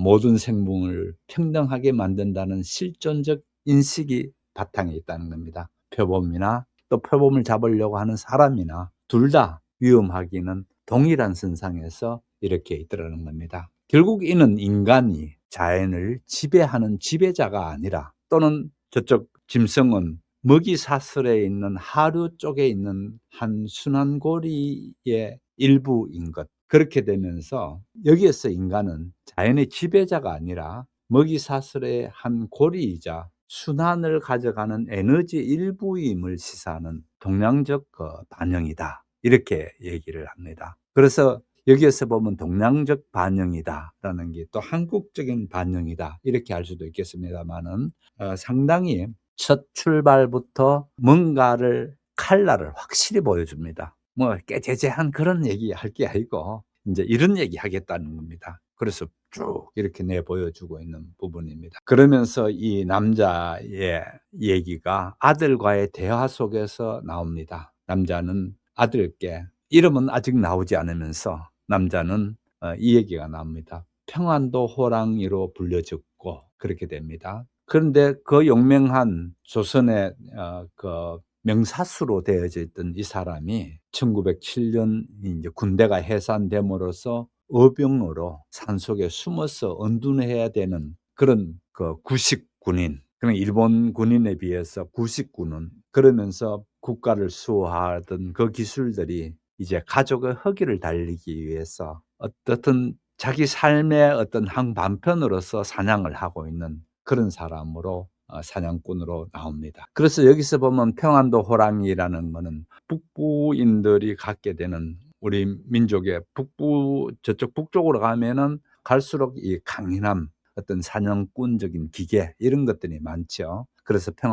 평안도 호랑이라는 별명이 붙었고 또 그 다음에 대한제국의 명사수였다. 그러나 이제는 몰락한 나라에서 그저 내가 가족을 위해서 사냥하는 사냥꾼에 불과하는 그것도 혼자서 그렇게 나라에서 내가 가진 기술을 가지고 먹고 사는 게 아니고 내가 가진 그 사냥하는 것을 통해서 자연 속에서 이제 먹고 사는 것을 보게 되고요. 산 속에 있는 존재입니다. 더불어 인간 속에 또는 조직 속에 있는 존재가 아니고 이제 자연의 질서에 순응하면서 살아가야 되는 생태적 인간을 여기서 얘기하고 있죠. 그래서 생태적 인간 이렇게 되면서 첫 출발부터도 식민지의 수탈된 역사를 그대로 하는데 첫 출발에 보면은 허기와 추위라는 말이 등장되죠. 허기와 추위로서 그저 소금밥, 소금을 이렇게 해가지고 하는 보리쌀로 된 주먹밥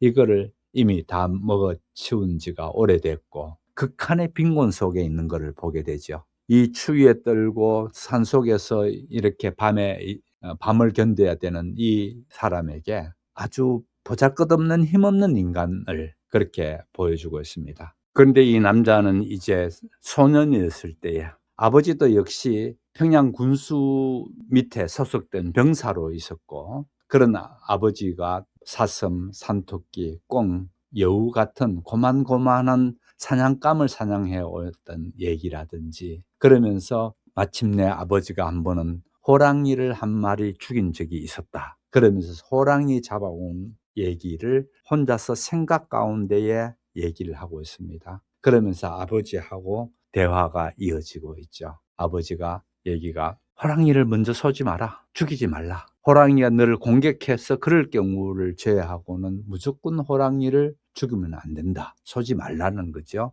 너 활 실력에 또 너 활 가지고는 안 된다라는 얘기도 나옵니다만은 어떻든 호랑이를 네가 그렇게 먼저 죽이려고 덤비지 말라라는 얘기를 하고요. 만일 네가 호랑이를 상처를 낸다든지 호랑이를 먼저 공격하게 됐을 때에 너는 1초 내로 호랑이에게 잡혀 먹힐 거다. 이런 얘기입니다. 그러면서 내가 말했지 호랑이를 죽이는 건 선택의 여지가 없을 때만이라고. 그리고 그건 호랑이 쪽에서 먼저 너를 죽이려고 할 때뿐이다. 그럴 때가 아니면 절대로 호랑이를 잡아들려고 하지 말아라. 알겠느냐? 이 얘기입니다. 그러면서 아버지가 그렇게 어릴 때 호랑이 잡아왔던 날 밤 아버지와의 대화를 생각하고 있습니다. 그 다음에 계속해서 보겠습니다. 사냥꾼의 오래된 기억은 지금 주위에 푹신하게 쌓여가는 눈처럼 그의 머릿속에 조용히 내려앉았다. 남자는 바위 뒤에 몸을 숨긴 채 절벽 끝 선반처럼 튀어나온 바위를 응시했다. 차디찬 눈보라가 그의 두 눈과 코 속으로 거칠게 파고들고 맨손을 장갑처럼 하얗게 둘러싸 사지의 모든 감각을 마비시켰다. 남자의 예상보다 더 짙은 눈발이었다. 그리고 동쪽에서 밀려오는 눈구름까지 확연히 보이는 이 정도 높이에서는 한동안 눈이 그치지 않을 것임을 알 수 있었다. 그는 하늘에서 떨어지는 첫 눈송이의 냄새를 맡았던 순간 곧바로 산에서 내려갔어야 했다는 것을 깨달았다. 진흙 위에 촉촉하게 찍힌 그 짐승의 발자국을 발견했던 바로 그때 말이다. 남자는 제잘거릴 기력도 없는 아이들이 누추한 오두막에서 고요한 침묵 속에 굶주리고 있는 꼴을 보는 게 싫었다. 머지않아 먹을 것을 가져오겠다고 그들에게 약속하고 길을 나섰다. 사슴이나 토끼라도 잡았다면 아이들이 있는 집으로 돌아가 그 작고 행복한 얼굴들이 불을 켠 등처럼 환해지는 것을 볼 수 있었을 것이다. 하지만 남자가 발견한 건 표범의 발자국뿐이었고 어쩌면 한 해 수확량의 반절이 넘는 값어치를 하는 그 짐승의 가죽을 손에 넣을 수 있을지도 모른다는 생각에 그는 홀려버렸다. 오늘이 내가 죽는 날이려나? 그는 생각했다. 갑자기 남자는 극심하게 피로해졌고 지금껏 그를 떠받쳐온 모든 긴장감이 서서히 풀리는 것이 느껴졌다. 그러다 그는 쌓인 눈의 모습이 마치 갓지어 뜨거운 김이 솔솔 피어오르는 흰 쌀밥 한 그릇 같다고 상상했다. 그렇게 뜨끈한 쌀밥을 먹어본 건 평생을 살면서 5손가락에 꼽을 정도였다. 남자는 분노하는 대신 웃음을 터뜨렸다. 그의 여인 몸을 무심하게 관통하며 불어가는 바람 같은 웃음이었다. 죽기 전에 그는 먹고 싶었던 음식 몇 가지를 더 떠올려 보고 싶었다. 간장과 파를 끼얹어 고아낸 갈비찜이나 걸쭉하게 녹은 골수가 입천장에 쩍쩍 들러붙을 정도로 진한 꼬리곰탕 같은 것들. 딱 한 번 어느 명절 잔치에서 먹어본 음식들이었다. 하지만 이런 환상도 지금 그를 향해 다시금 떠밀려 오는 또 다른 기억보다는 강렬하거나 유혹적이지는 못했다. 남자가 순영을 처음 보았을 때 순영은 자매들과 나란히 팔짱을 끼고 골짜기에 쑥과 나무를 캐러 가던 참이었다. 순영은 13살이었고 남자는 15살이었다. 화려한 꽃자수로 장식한 초록 비단 저고리와 붉은 비단 치마 차림에 옷구슬이 박힌 족두리를 쓰고 있던 순영. 왕궁의 공주들이나 입는 예복이지만 평민들에게는 일생에 단 한 번 혼례식을 치를 때만 입을 수 있었던 화롯이었다. 혼인이란 천지 신명에게도 인간에게도 신성하기 그지없는 대사였기에 평생도록 염색하지 않은 무명삼배에 둘러싸여 태어나고 자라온 소장농의 딸이라도 그날 하루만은 관상의 구분 없이 가장 고귀한 신분을 가진 여자의 의복을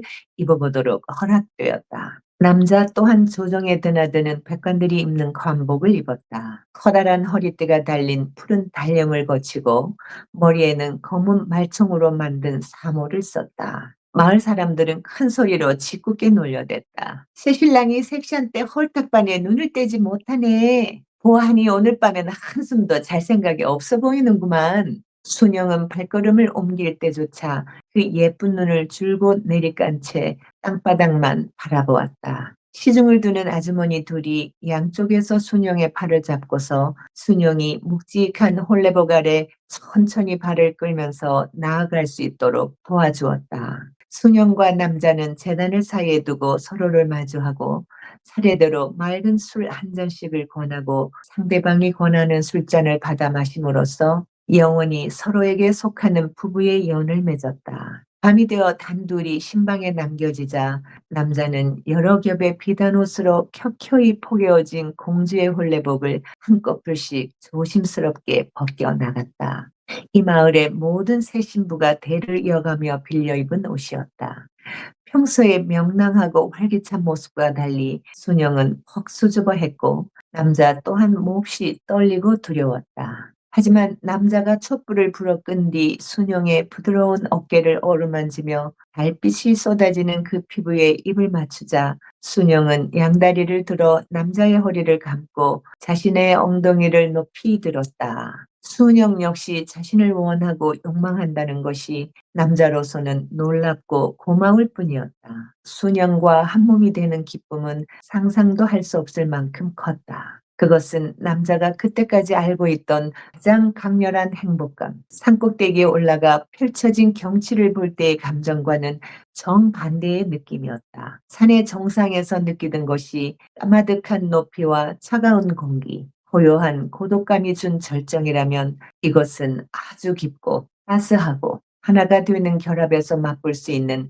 환희였다. 남자가 순영의 등 뒤로 팔을 둘러 끌어앉자 순영은 남자의 어깨와 가슴 사이 구석에 제 머리를 얹으며 남자의 품에 파고들었다. 행복해? 남자가 물었다. 우리가 영원히 이렇게 있을 수 있다면 좋겠어. 순영이 희미하게 속삭였다. 하지만 지금 당장 내 목숨이 끊어진데도 여한이 없을 만큼 행복하기도 해. 죽어도 화가 나지 않을 것 같아. 나도 그래. 남자가 말했다. 나도 꼭 그런 마음이야. 사냥꾼은 부옇게 흐린 추억의 순간들이 한꺼번에 그에게로 쏟아져 내린 것을 느꼈다. 현실을 쥐고 있는 손을 놓은 채 과거의 그림자들 속에 파묻히는 느낌은 너무나도 달콤했다. 죽음을 향해 미끄러져 가는 기분은 그리 나쁘지 않았다. 그저 꿈의 세계로 난 문 하나를 통과해 가는 것 같았다. 남자는 눈을 감았다. 부드럽게 그를 부르는 순영의 모습이 눈앞에 아른거리는 듯했다. 여보, 내 남편 당신을 기다리고 있었어요. 이제 집으로 돌아와요. 왜 나를 떠났어? 남자는 말했다. 당신 없이 내가 그동안 얼마나 힘들었는지 알아? 나는 언제나 당신 곁에 있었어. 순영이 말했다. 당신과 아이들 곁에 이제 당신이랑 같이 가고 싶어. 남자가 말하곤 순영이 자신을 데려가기를 기다렸다. 아직은 아니지만 곧 만날 거야. 순영이 말했다. 남자의 눈이 번쩍 떠졌다. 정말로 어떤 소리가 그에 들려오고 있었다. 벼랑 가장자리에서 낮게 그렁대는 숨소리였다. 짐승이 호흡할 때마다 싸늘하게 얼어붙은 수증기가 향처럼 피어오르고 있었다. 본능적으로 그는 활시위를 팽팽히 당겼다. 그러나 사냥감을 포획하게 되더라도 자신이 산 아래까지 무사히 내려가진 못할 것임을 알고 있었다. 그는 그저 표범의 먹이가 되어 죽고 싶지는 않을 뿐이었다. 표범이 절벽 끝에 튀어나온 바위로 훌쩍 올라왔다. 짙은 안개 속에서 윤곽으로만 어른거리는 그 짐승의 존재를 그는 눈으로 보기보다 온몸의 감각으로 느꼈다. 마침내 짐승이 몇 자도 되지 않는 거리에 모습을 드러냈을 때 남자는 숨이 턱 막혀 팔을 아래로 내렸다. 그것은 표범이 아니라 아직 다 자라지 않은 호랑이였다. 콧등에서 꼬리 끝까지 남자가 양팔을 한껏 펼친 길이만 했다. 다 자란 표범 정도의 크기. 새끼 호랑이에게 너무 크지만 아직은 어려서 혼자서 사냥하지는 못하는 놈이다. 하얀 털로 푹신하게 뒤덮인 둥근 귀를 움찔거리며 어린 호랑이는 호기심이 가득한 눈으로 사냥꾼을 가만히 바라보았다. 차분한 노란색 홍채는 겁을 먹지도 화가 나지도 않은 기색이었다. 지금껏 단 한 번도 사람이라는 존재를 본 적이 없는 게 분명했고 그래서 이 이상한 형상의 등장에 약간 어리둥절해하는 것 같았다. 사냥꾼은 활을 더 단단히 움켜쥐었다. 사정거리 안에 있는 호랑이와 마주친 건 지금이 처음이라는 사실을 깨달았다.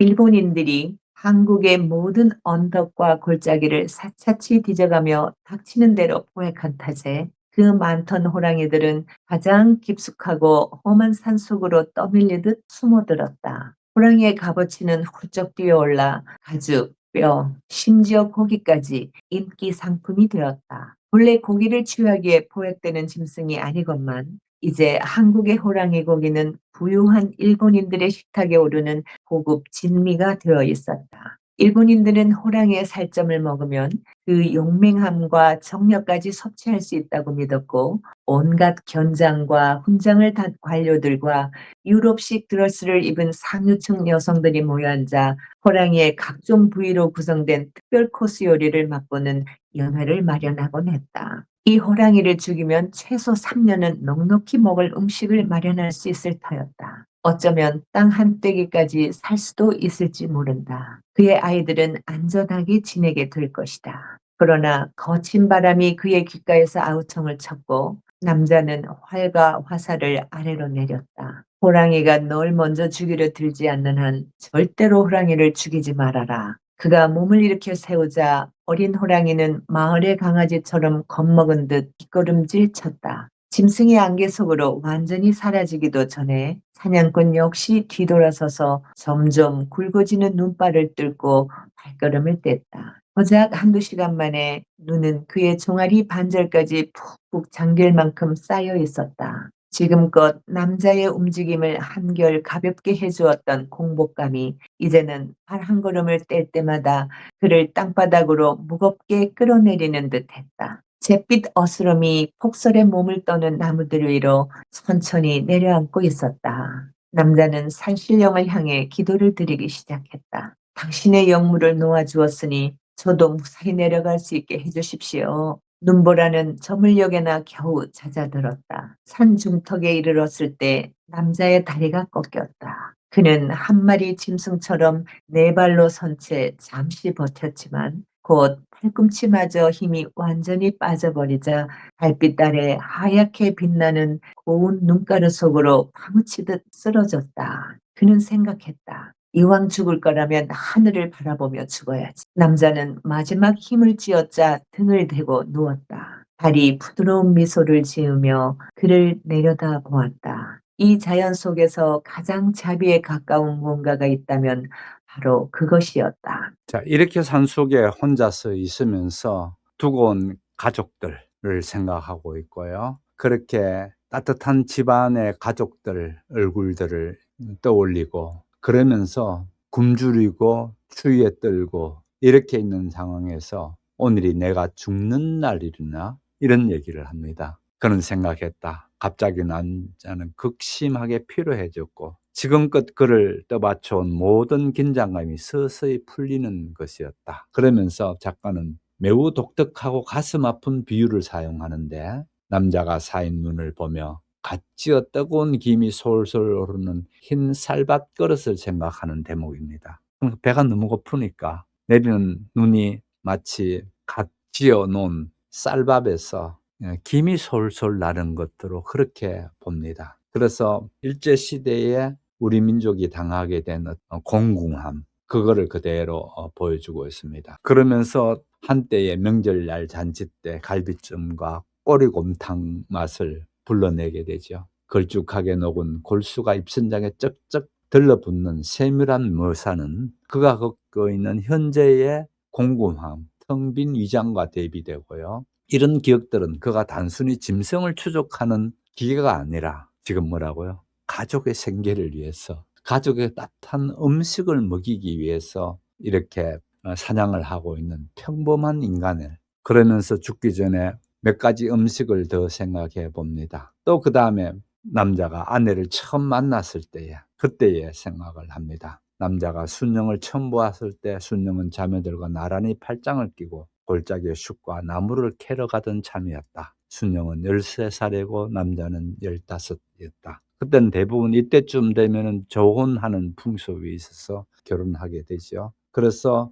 이제 결혼하는 날에 얘기가 나옵니다. 결혼하는 날에 입었던 옷과 또 그 다음에 같이 그 첫날 밤을 보내는 얘기들, 신방에서 보내는 얘기들이죠. 그런 얘기들이 아주 잘 나와 있습니다. 그러면서 이 산속에서 첫날 밤에 그 아름다운 거를 생각하고 있는 거죠. 사냥꾼은 뿌옇게 흐린 추억의 순간들이, 뿌옇게 흐려지겠죠 이제. 뿌옇게 흐린 추억의 순간들이 한꺼번에 그에게로 쏟아져 내리는 것을 느꼈다. 현실을 쥐고 있는 손을 놓은 채 과거의 그림자 속에 파묻혀 있는 느낌은 너무나도 달콤했다. 그럽니다. 죽음을 향해 미끄러져 가는 기분은 그리 나쁘지 않았다. 이러면서 그저 꿈의 세계로 난 하나의 문을 통과해 나가는 것 같다. 이런 묘사도 참 재밌죠. 남자는 눈을 감았다. 부드럽게 그를 부르는 순영의 모습이 눈앞에 아른거리는 데 됐다. 여보, 내 남편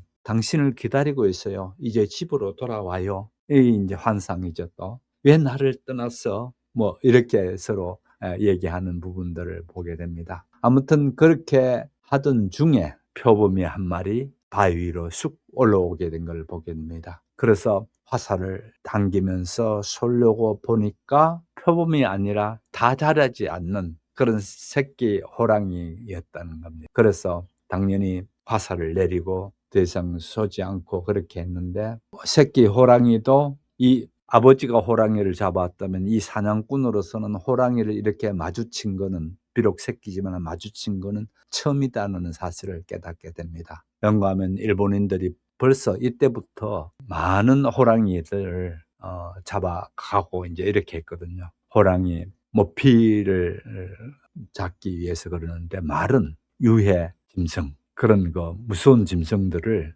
잡아준다 이렇게 하면서 했는데, 실상은 일본인들이 자기네들 비싼 호랑이 모피라든지 또 호랑이 고기를 가지고도 그걸 했더구만요. 웬거하면은 호랑이 고기들이 귀하니까 귀한 식탁으로 고급 진미로 그렇게 하고 있고, 또 그들은 호랑이 살점을 먹으면서 마치 그 견장이나 용맹스러운 것, 그런 것들처럼 생각하게 되는 어떤 그런 게 있었답니다. 그래서 호랑이 특별 코스 요리를 맛보는 연회도 있고 이렇게 됐는데, 아무튼 당시는 호랑이 한 마리를 잡게 되면은 최소 3년이 넉넉히 먹을 수 있는 그런 정도의 비싼 가격으로 팔 수도 있었답니다. 그래서 남자는 활과 화살을 아래로 내렸다. 그러면서 아버지 말씀을 또 생각합니다. 호랑이가 널 먼저 죽이려 들지 않는 한 절대로 호랑이를 죽이지 말아라. 그렇게 했더니만은 어린 호랑이는 마을의 강아지처럼 겁먹은 듯 뒷걸음쳤다. 짐승이 안개 속으로 완전히 사라지기도 전에 사냥꾼 역시 뒤돌아서서 점점 굵어지는 눈발을 뚫고 발걸음을 뗐다. 이렇게 하면서 혼자서 굶주림과 또 눈 속에서, 폭설 속에서 혼자서 산 속에 남게 됩니다. 그러다가 또 다리를 다칩니다. 그렇게 다리를 다치고 이렇게 되지니까 이왕 죽을 거면 하늘을 바라보면 죽어야지. 그렇게 해서 하늘을 바라볼수록 돌아 눕고, 그렇게 했더니 달이 부드러운 미소를 지으며, 마지막 문장입니다. 달이 부드러운 미소를 지으며 그를 내려다보았다. 이 자연 속에서 가장 자비에 가까운 무언가가 있다면 바로 그것이었다. 그러니까 달이, 이 와중에 달이 그렇게 내려다 보이고 있더라, 이 얘기입니다. 자, 그러면 이 부분에 대해서 좀 말씀을 드리겠습니다. 사냥꾼이 이렇게 추위에서 죽음을 예감하고 있을 때에, 그때에 아내의 혼인 예식을 기억해내고 그렇게 되는 부분은 일종의 현실이 너무 힘들 때에는 그렇게 생각하게 되어 있답니다. 그래서 현실 도피의 방식으로 기억을 통해서 이 같은 현실 도피로서 자기를 이기려고 하는 인간 심리 중에 하나고요. 그것보다도 소설적인 장치로서는 의미가 있는 게, 앞에 프롤로그를 처음 시작해 보면은 굉장히 무채색에 가깝게 그렇게 시작되고 웅장한 자연 속에 이렇게 되어져 있죠. 거기에 이 혼인식의 장면을 이렇게 들여다보면 상당히 그 풍경이 따뜻하고 또 화려한 색채가 있고, 그러면서 서사적인 균형을 맞춰줍니다. 한쪽에 너무 무겁게만 꾹 가지 않고 이 같은 혼례 장면이 나오게 되면서 그렇게 되고요. 특히 마지막 부분에서 그 순영이 아내가 나와서 이제 집으로 돌아와요 라고 말하는 장면, 이거는 곧 죽음이 근원적 안식처이자 따뜻한 여성적인 품 안으로 들어가는 걸로 그렇게 암시한다 할까요? 그런 서사적인 장치를 가지고 있습니다. 그러면서 또 아버지로부터 물려받았던 사냥꾼으로서의 어떤 지켜야 될 도리를 할까요? 절대 네가 먼저 공격하지 말라, 쏘지 말라는 겁니다. 네가 먼저 그 화살을 쐈을 때에 결국은 호랑이를 흉포하게 만들고, 그래서 너는 잡아먹힐 거다, 이렇게 합니다. 그래서 여기에서 역사적 담론, 역사적으로는 실제 유해조수라고 했는데 해수 구제 사업이라는 걸 했다 합니다.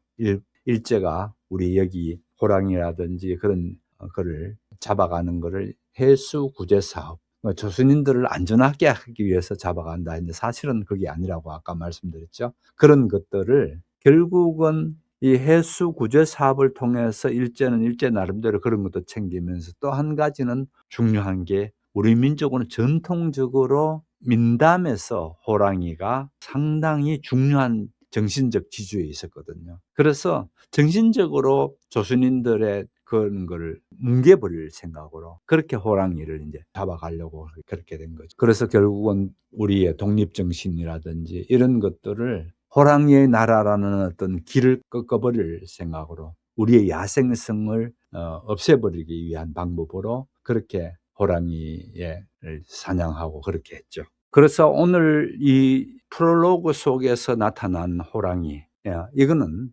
결국은 이 소설의 제목인 작은 땅의 야수들 하듯이 야수라는 그 양면성을 보게 됩니다. 하나는 굶주림과 전쟁 속에서 살아남기 위해서 본능적으로 애쓰는 생존자들, 야성적인 생존자만 남지요. 또 다른 한편으로는 타인을 짓밟고 욕망을 채우려는 야만적 인간들을 가리키고 있는데 프롤로그에서의 사냥꾼은 가장 야수적인 환경에서 가장 인간적인 결단을 내리죠. 말씀드려서 어린 개체의 호랑이를 보면서 인간적인 결단을 내린다는 것은 공격하지 않죠. 진정한 야수성이라는 폭력이 아니라 생명을 걸고 무언가를 지켜내는 강인함에 있다라는 걸 역설적으로 또 그 얘기를 하고 있는 것입니다. 그래서 결국은 이 오늘 프롤로그 속에서 우리가 볼 수 있는 인생은 무엇을 안전하게 지키느냐에 달려 있다는 소설의 명제를 여기서 보면은 호랑이를 죽여서 얻는 일시적인 안전보다는 호랑이의 생명을 오히려 지켜줌으로 인해서 호랑이와의 인연의 무게, 호랑이의 관계의 무게, 그 다음에 이 작은 땅에서 야수처럼 살아나야 했던 한국인들의 고결함을 여기다가 그대로 바치고 있는 모양을 보게 되죠. 그래서 오늘 이만큼 하면서 마치도록 하겠습니다. 함께 해주신 여러분 대단히 감사합니다. 다음 주에 또 계속해서 보도록 하겠습니다. 감사합니다.